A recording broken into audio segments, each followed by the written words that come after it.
विद्यार्थी मित्रांनो नमस्कार. मी डॉक्टर भारत यलगडाख, सहाय्यक प्राध्यापक, department of geography, KRT BH commerce आणि M science, popularly known as a KTHM college. विद्यार्थी मित्रांनो, सर्वप्रथम आजच्या तासिकेमध्ये मी तुमचे सहर्ष स्वागत करीत आहेत. आपण GG 220 जिओग्राफी ऑफ महाराष्ट्र म्हणजेच महाराष्ट्राचा भूगोल हा तो स्पेशलचा पेपर, यामधील चॅप्टर नंबर 3 यामधील महाराष्ट्राचे हवामान याविषयी मागील बऱ्याच तासिकेपासून चर्चा करत आलो आहे. विद्यार्थी मित्रांनो, मागील तासिकेला आपण असं बघितलं की हवामानाचे जे असणारे विभाग असतील ते विभाग त्रिवार्ता यांनी कोणकोणत्या घटकाच्या आधारे पाडले आहेत, म्हणजे कोणकोणत्या घटकाच्या आधारावरती त्याचं हवामानाचं क्लासिफिकेशन केलेलं आहे. हे क्लासिफिकेशन करत असताना कोणकोणते आधार त्याने केले आहेत, कोणकोणते ध्येय त्याने उद्दिष्ट डोळ्यासमोर ठेवून त्याचे आधार केले आहेत, याचाच अभ्यास करून महाराष्ट्रामध्ये असेल त्रिवार्ताचं त्याचं कसं ॲप्लिकेशन होतं हेही आपण मागील तासिकेला बघितलं आहे. म्हणजेच महाराष्ट्रामध्ये असणारं हवामान, या हवामानामध्ये असणारे वेगवेगळे असणारे प्रदेश असतील हे आपण बघितलं.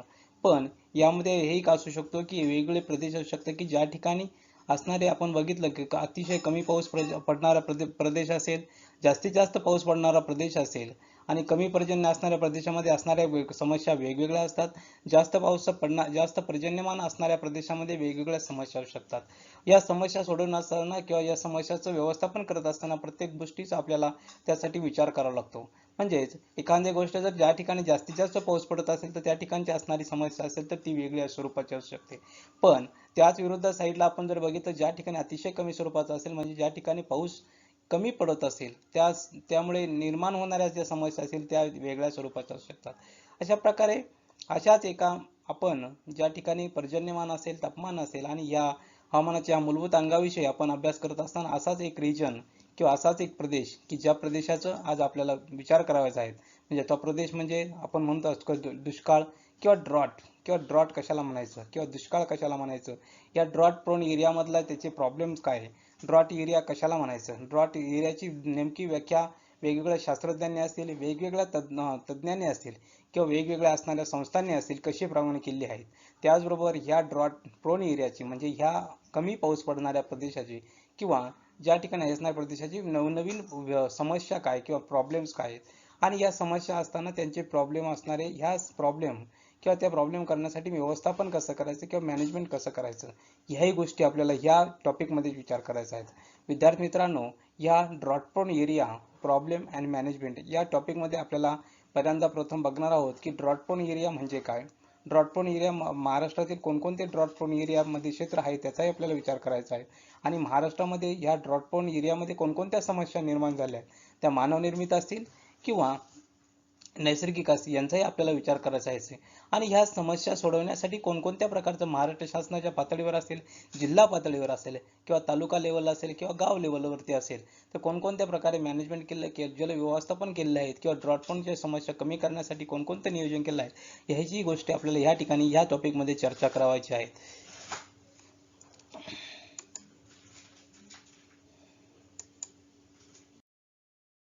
विद्यार्थी मित्रांनो, महाराष्ट्राचे हवामान बघत असताना आपण बघणार आहोत आज की दुष्काळ अर्थ आणि व्याख्या हा आपला टॉपिक आहे. दुष्काळ म्हणजे नेमकं काय आहे, दुष्काळाची असणारी समस्या कोणती आहे, दुष्काळ का निर्माण झाला, या गोष्टी आपल्याला अभ्यासत असताना की महाराष्ट्राच्या दुष्काळाची समस्या का निर्माण झाली किंवा महाराष्ट्रातील दुष्काळ हा का होऊ शकतो, या दुष्काळाची काय कारणं असू शकतात याही आपल्याला अभ्यासणं गरजेचं आहे. दुष्काळ म्हणजे पाण्याची व त्यायोगे अन्नस्रोताची अनुपलब्धता किंवा तीव्र टंचाई असलेला अनेक महिन्यांचा व वर्षाचा दीर्घ कालखंड येऊ शकतो. म्हणजे दुष्काळ येण्यास वातावरणात असलेले आकस्मिक बदल असेल, वृक्षतोड असेल किंवा ज्वालामुखीचे उद्रेक असेल किंवा वणवे असेल इत्यादी कारकांनी उद्भवलेले पर्यावरणीय चक्रातील दोष कारण असू शकतात. दुष्काळात अन्न पाण्याच्या अभावी माणसासह बहुसंख्य सजीवांना प्राणसंकटास तोंड द्यावे लागते. जिथे दुष्काळ पडतो त्या ठिकाणी उत्पादकता असेल, त्या ठिकाणचे असणारे ह्या गोष्टीही अतिशय महत्त्वाच्या असू शकतात किंवा त्या ठिकाणी सर्वात महत्त्वाची गोष्ट आहे की हे जीवन पूर्ववत होण्यासाठी अनेक वर्षाचा कालखंड त्या ठिकाणी लागू शकत असतो. म्हणजे उपलब्ध पाण्याचे अशास्त्रीय, अपुरे व चुकीच्या पद्धतीने व्यवस्थापन असेल हे महाराष्ट्राच्या सध्याच्या महाराष्ट्राचे सर्वात महत्त्वाचे दुष्काळाचे कारण आपण या ठिकाणी समजू शकतो. एकूण महाराष्ट्रातील पाण्याची उपलब्धता असेल किंवा पर्जन्याच्या विशिष्ट आकृतीबंधावर असेल किंवा लहरीवर असेल आणि अनियमितवर अवलंबून आहेत हे विसरून चालणार नाही. पावसाचे आकृतिबंध समजल्याशिवाय दुष्काळ निवारण्यासाठी सगळ्या योजना आणि प्रयत्न सफल होणार नाही हेही आपल्याला माहिती आहे. म्हणजे पावसाचा आकृतिबंध हा समजला गेला पाहिजे. पावसाचा आकृती म्हणजे काय की कोणत्या भागामध्ये किती पाऊस पडतो व किती सेंटीमीटर पडतो, ज्याप्रमाणे आपण त्या पावसाचं वर्गीकरण केलंय त्याप्रमाणे महाराष्ट्राच्या विविध भागामध्ये आढळणारा पर्जन्य काळ हा सारखा नाहीये. पर्जन्य काळात विविधता ही केवळ सांख्यिक दृष्ट्याच नाही तर पर्जन्य उपयुक्ततेच्या दृष्टीने महत्वाचे आहे. पर्जन्यमानातील व पर्जन्य काळातील या असमान वितरणाचे फार मोठे दूरगामी परिणाम महाराष्ट्राच्या विविध भागामध्ये आपल्याला बघावयास मिळत असतात आणि नेहमीच जाणवत असतात. आता असाही आपण विचार करूया की जून ते ऑक्टोबर ह्या प्रमुख पर्जन्य काळामध्ये, म्हणजे जून ते ऑक्टोबर हाच पर्जन्याचा काळ आहे महाराष्ट्राचा. यामध्ये साधारणपणे जर आपण विचार केला तर 85% आसपास त्या ठिकाणी पाऊस पडतो. हे खरे असले तरी अमोसमी काळामध्ये पडणारा अत्यल्प पाऊसही तितकाच महत्वाचा असल्याने असे दिसून येते. एकूण पर्जन्यमानाचा विचार करता महाराष्ट्राच्या पूर्वीय पश्चिम असे अगदी सरळ सरळ दोन भाग पडतात. किनारपट्टीचा प्रदेश असेल, सह्याद्री असेल किंवा पश्चिम पठारी भाग असेल. डिसेंबर व मार्च या काळामध्ये अतिशय कमी पाऊस पडतो. फेब्रुवारी व पश्चिम महाराष्ट्रामध्ये सगळ्यात कोरडा महिना असतो. पूर्वेकडे मात्र काळामध्ये पावसाचे प्रमाण थोडेफार वाढत जाते. मान्सून नंतर त्याच वर्षात जास्त पाऊस देणारा फेब्रुवारी हा महिना भागातील दुसरा ओला महिना असल्याचे दिसून येते. पूर्व भागामध्ये सगळ्यात कोरडा महिना हा डिसेंबर असू शकतो असे आपल्याला या ठिकाणी नमूद करता येईल. म्हणजे महाराष्ट्राच्या पूर्व भागामध्ये डिसेंबर हा खऱ्या अर्थाने मान्सून व नैऋत्य मान्सून यातील सीमारेषा आहेत.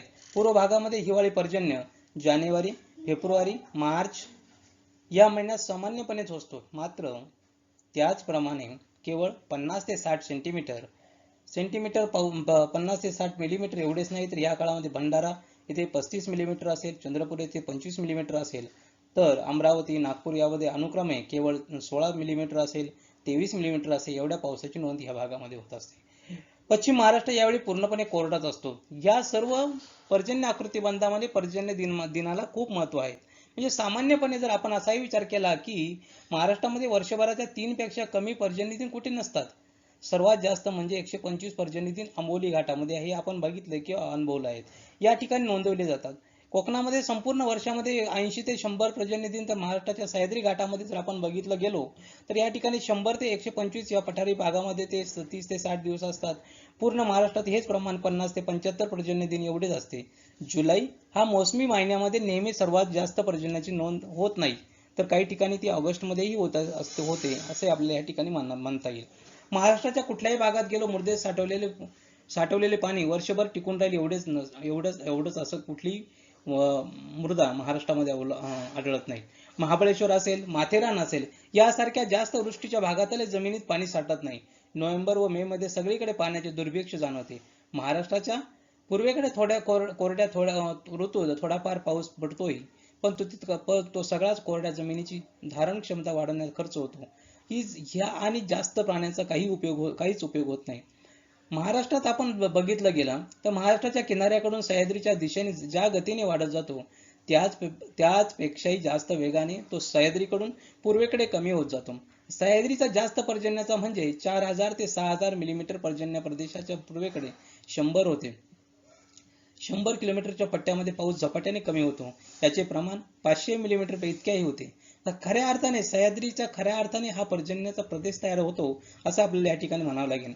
आता उदाहरणार्थ आपण बघितलं की लोणावळ्यामध्ये 4300 मिलीमीटर पडणारा पाऊस त्याच्या पूर्वेला 25 किलोमीटर वर असलेल्या वडगाव या ठिकाणी 1100 मिलीमीटर पाऊस पडतो.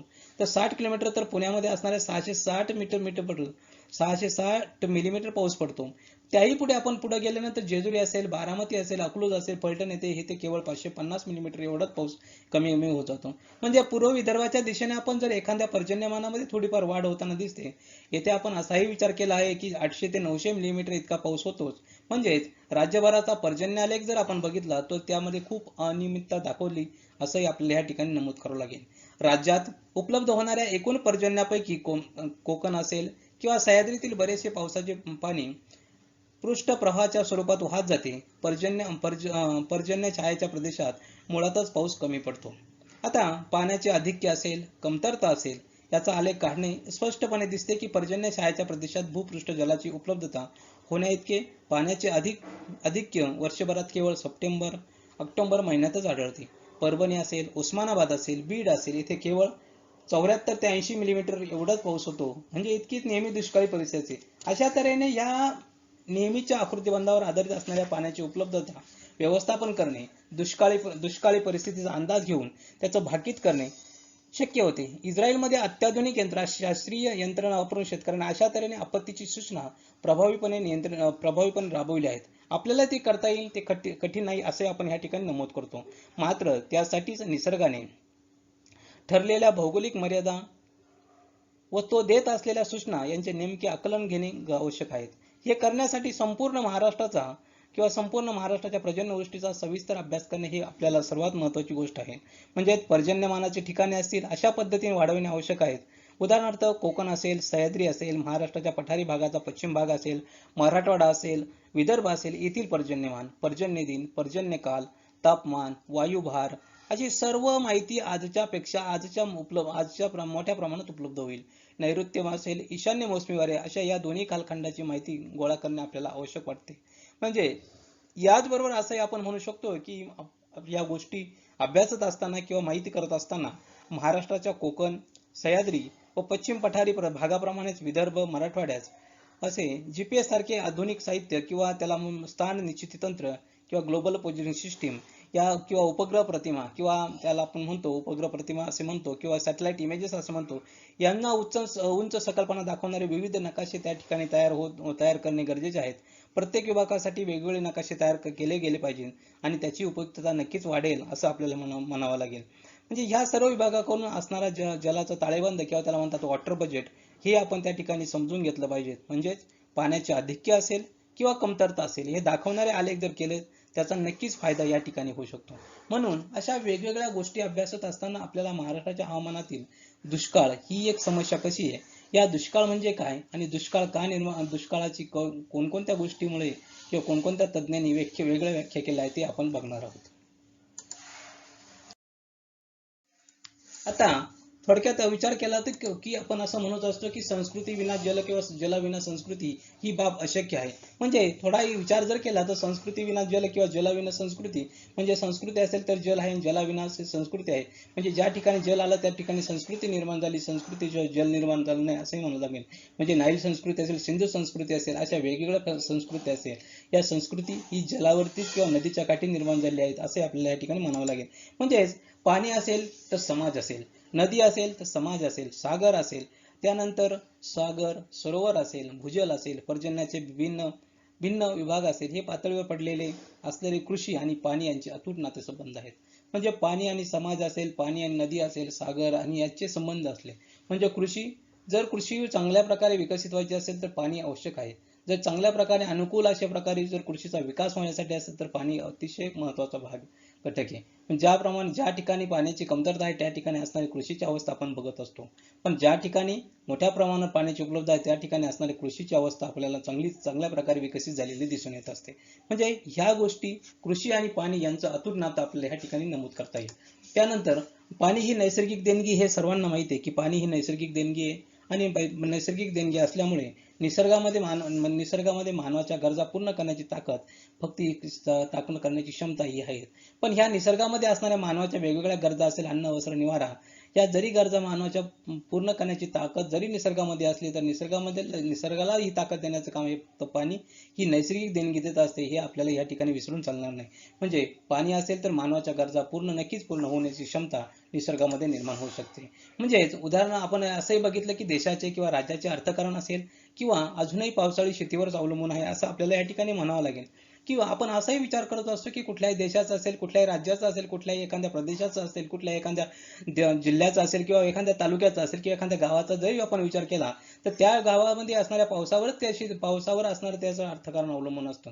म्हणजे जर त्या भागामध्ये जास्तीत जास्त मोठ्या प्रमाणात पाऊस पडला त्या ठिकाणी होणाऱ्या समस्या किंवा जर त्याचं म्हणजे मोठ्या प्रमाणात पाऊस पडला तर त्या निर्माण होणार त्यांचे अर्थकारण चांगलं होऊ शकतं.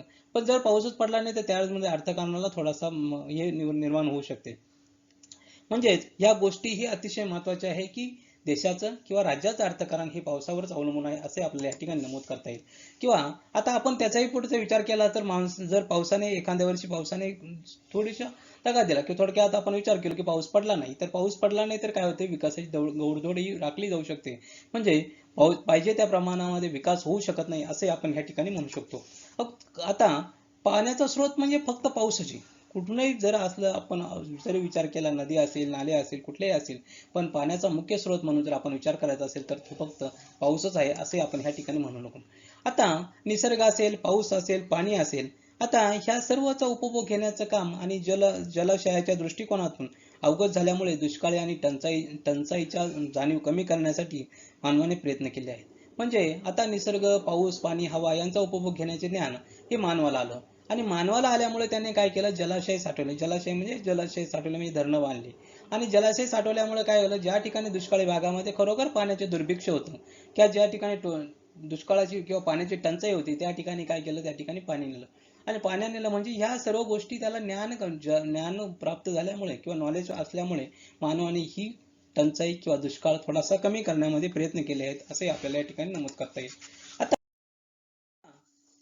पुढे असंही म्हणता येईल की आपल्याकडे टंचाई अनेक प्रकार जाणू शकत असते. म्हणजे कोणकुठल्या प्रकारची टंचाई असू शकते, तर पाणी टंचाई असू शकते सर्वात महत्वाची गोष्ट, चारा टंचाई असू शकते, अन्न टंचाई असू शकते, शेतमजुरांची टंचाई असू शकते किंवा अशा वेगवेगळ्या प्रकारच्या टंचाईतून निर्माण होत असतात. म्हणजे अशा टंचाई झाल्या म्हणजे दुष्काळ पडला असं नाही, तर सर्वात महत्वाची गोष्ट असते की पाणी टंचाई असेल. पाणी टंचाई जर निर्माण झाली तर चारा टंचाई आपोआप निर्माण होते. त्यातून पाणी टंचाई निर्माण झाली तर अन्न टंचाई निर्माण होते. शेतमजुराची टंचाई त्यातून निर्माण होते. म्हणजे अशा प्रकारे ह्या टंचाई अशा वेगवेगळ्या असू शकतात. पण सर्वात महत्वाची गोष्ट आहे की महत्वाची टंचाई असू शकते ती पाणी टंचाई किंवा जल टंचाई असंही आपल्याला म्हणता येईल. म्हणजे ही एक टंचाई जर मिटली तर बाकीच्या समस्या आपोआप मिटतात असंही आपल्याला म्हणता येईल. ह्यावरून पुढे असंही म्हणतायत की आपण पुढे असं काय इतिहास बघत जर गेलो तर या दुष्काळाच्या बाबतीमध्ये प्राचीन काळात अनेक वेळा दुष्काळ पडले आपण पाहिले आहे.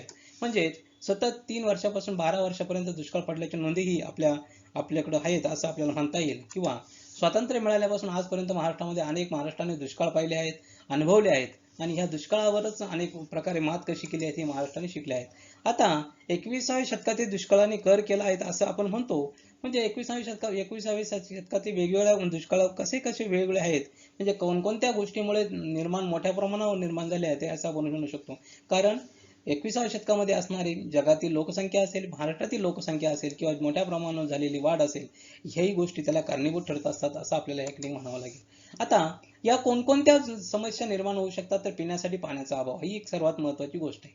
आता जनावरांचा चारा छावणीमध्ये नेऊन ठेवण्याची वेळ ही काही वेळेस आली आहे असं आपल्याला होणार आहे. म्हणजे ही एक दुष्काळाची एक आपल्याला समस्या निर्माण होईल. किंवा त्याही पुढे आपण जर गेलो तर ग्रामीण भागामध्ये रोजगारीचा अभाव याही दोन गोष्टीमुळे होऊ शकतो. किंवा शहराकडे होणारं स्थलांतर म्हणजे ही एक समस्या निर्माण होऊ शकते असंही आपल्याला या ठिकाणी नमूद करावं लागेल. म्हणजे ह्या गोष्टी बघत असताना ही 19व्या शतकामध्ये कोणकोणत्या समस्या निर्माण होतात हे आपण बघितलं पाहिजे. म्हणजे ह्याच 21व्या शतकातील ह्या दुष्काळाची काही ठळक वैशिष्ट्ये आपल्याला या ठिकाणी नमूद करावं लागेल. म्हणजे महाराष्ट्रातील दुष्काळ हा नैसर्गिक आहे, पण त्यापासून निर्माण होणाऱ्या ज्या समस्या आहेत त्या सर्व मानवनिर्मित आहेत असं म्हणता येणार नाही किंवा म्हणावं लागेल. म्हणजे असणाऱ्या महाराष्ट्रातील दुष्काळ जरी नैसर्गिक असला किंवा ज्या भागामध्ये असला, पण त्या ठिकाणी असणाऱ्या समस्या या मानवनिर्मित आहेत असं आपल्याला म्हणता येईल. आता पुढं आपल्याला असंही म्हणता येईल की दुष्काळाच्या वेगवेगळ्या हवामानशास्त्रज्ञांनी, तज्ज्ञांनी वेगवेगळ्या भागामध्ये असणाऱ्या कोणकोणत्या घटकाच्या आधारे दुष्काळाच्या व्याख्या केल्या आहेत हे आपण अनुभवलं किंवा अभ्यासलं गेलं पाहिजे. म्हणजे दुष्काळ म्हणजे नेमकं काय, की दुष्काळाची ही भौगोलिकदृष्ट्या असणारी व्याख्या असेल, आर्थिकदृष्ट्या असणारी व्याख्या असेल, सामाजिकदृष्ट्या असेल, सांस्कृतिकदृष्ट्या असेल, या दृष्टीने जर विचार केला तर दुष्काळाची व्याख्या नेमकी काय आणि दुष्काळ कशाला दुष्काळ म्हणायचं किंवा दुष्काळ म्हणजे नेमकं काय हे आपण जाणून घेतलं की अभ्यासलं असेल की दुष्काळ कशाला म्हणायचं. आता तर प्रथम व्याख्या बघूया हवामान तज्ञांच्या मते. आता हवामान तज्ञांच्या मते काय म्हणायचंय की ज्यावेळी पर्जन्यमानाचे वितरण 50% कमी असते तेव्हा कोरड्या दुष्काळाची स्थिती निर्माण होते. म्हणजे जर त्या ठिकाणी पडणारा पाऊस पडणारा पाऊसच्या 50% कमी असेल तर त्या ठिकाणी कोरड्या दुष्काळाची परिस्थिती निर्माण झाली किंवा त्या ठिकाणी दुष्काळ पडला असं आपण त्या ठिकाणी म्हणता येऊ शकते. आता आणखीन काही वेगवेगळ्या शास्त्रज्ञांनी व्याख्या केली आहे. तर W.G. मूर नावाचे एक शास्त्रज्ञ त्यांनी असेही व्याख्या केली की पावसाअभावी शुष्कता निर्माण करणारा पावसाअभावी शुष्कता निर्माण करणं प्रदीर्घ कोरडा कालावधी म्हणजे दुष्काळ होय असं त्याला म्हणणं आहे.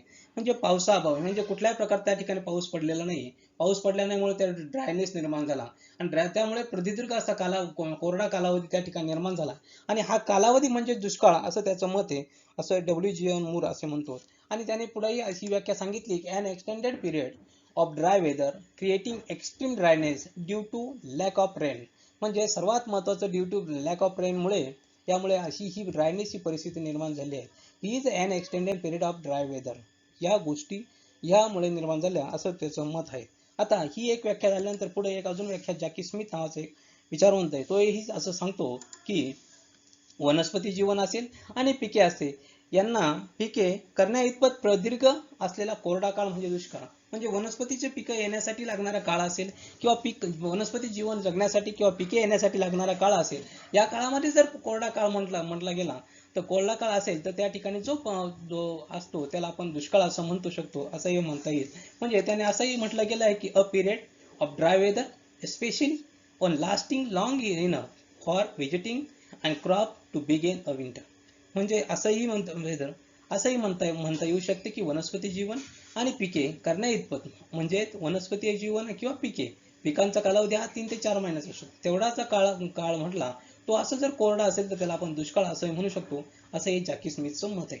म्हणजे अशा गोष्टी विचारत करत असताना असाही वेगवेगळ्या शास्त्र व्याख्या आपल्याला केल्या आहे. पुढचं अजून एक व्याख्या असं आपल्याला सांगते की दुष्काळ म्हणजे काय, तर दुष्काळ म्हणजे पाण्याची असेल त्यायोगी अन्न स्रोताची असेल अनुपलब्धता निर्माण होते. त्याबरोबर टंचाई असलेला तीव्र टंचाई असलेला भाग असेल किंवा अनेक महिन्यांचा असेल वा वर्षाचा असेल दीर्घ कालखंड आपण म्हणू शकतो. म्हणजे तो अन्नाची टंचाई असू शकते किंवा पाण्याची टंचाई असे तीव्र स्वरूपात असेल म्हणजे तो 1 महिन्याचा असू शकतो, अनेक महिन्यांचा असू शकतो किंवा वर्षाचा असू शकतो किंवा अनेक वर्षांचा असू शकतो. आपण याला काय म्हणायचं, दुष्काळ असं म्हणायचं. त्यानंतर पुढे आपण संयुक्त संस्थानामध्ये जर गेलो तर संयुक्त संस्थानामध्ये जर एखाद्या भागामध्ये पाऊस किंवा दुष्काळ कशाला म्हणतात, तर दुष्काळ संयुक्त संस्थानामध्ये एखाद्या प्रदेशामध्ये सलग 21 दिवस त्या प्रदेशातील त्या काळातील सरासरी पावसाच्या 30% कमी पाऊस पडलास तर त्याला दुष्काळ असं म्हणतात, असं त्या ठिकाणी मान्य केलं आहे. म्हणजे एखाद्या प्रदेशामध्ये सलग 21 दिवस आणि त्या प्रदेशातील त्या काळातील सरासरी पावसाच्या 30% कमी पाऊस पडला तर त्याला दुष्काळ असं म्हटलं गेलं आहे, असं त्यांनी नमूद केलं आहे. आता त्याही पुढे अजून एखादी व्याख्या सांगत असताना आपल्याला एक म्हणता येईल की दुष्काळ म्हणजे काय, एकूण अन्नधान्याच्या प्रदीर्घ तीव्रतम तुटवड्यामुळे उद्भवणारी परिस्थिती. म्हणजे अतिशय मोठ्या प्रमाणात तीव्र तुटवडा जाणवतो, जी मध्ये मोठ्या प्रमाणावर उपासमार होते, ज्यामध्ये बहुसंख्य लोकांची कुलुषता होते, क्षीणता होते आणि लोकसंख्येच्या मृत्यूदरामध्ये मोठ्या प्रमाणावर वृद्धी होते. या गोष्टी झाल्यामुळे म्हणजे उपासमार झाल्यामुळे लोकांची कुशलता कमी झाल्यामुळे, क्षीणता झाल्यामुळे लोकसंख्येच्या मृत्यूमानामध्ये मोठ्या प्रमाणात वाढ होते. या सर्वांचं परिपक्व म्हणजे काय की या सर्वांची गोष्ट जर कोशामध्ये सामावली असेल तर ती म्हणजे दुष्काळ म्हणावं लागेल, असं आपल्याला ह्या ठिकाणी नमूद करता येईल. म्हणजे दुष्काळ म्हणजे काय आपण ह्या ठिकाणी बघितलं आहे. आता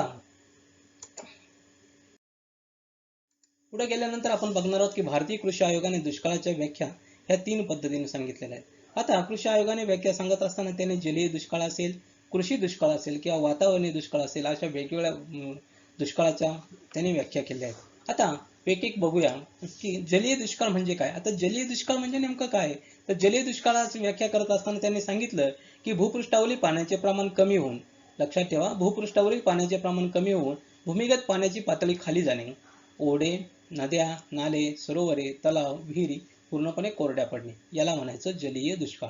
थोडक्यात लक्षात ठेवा भूपृष्ठावरील पाण्याचे प्रमाण कमी होत जाते, भूमिगत पाण्याची पातळी खाली जाणे म्हणजे कमी होत जाणे, त्यामुळे आणि थोडक्यात नद्या, ओढे, नाले, सरोवरे, तलाव, विहिरी ह्या पूर्णपणे कोरड्या पडतात. हा जो प्रकारचा दुष्काळ पडतो त्याला आपण जलीय दुष्काळ असं म्हटलं गेलं पाहिजे, असंही आपल्याला या ठिकाणी म्हणता येईल. आता पुढे एक कृषी दुष्काळ.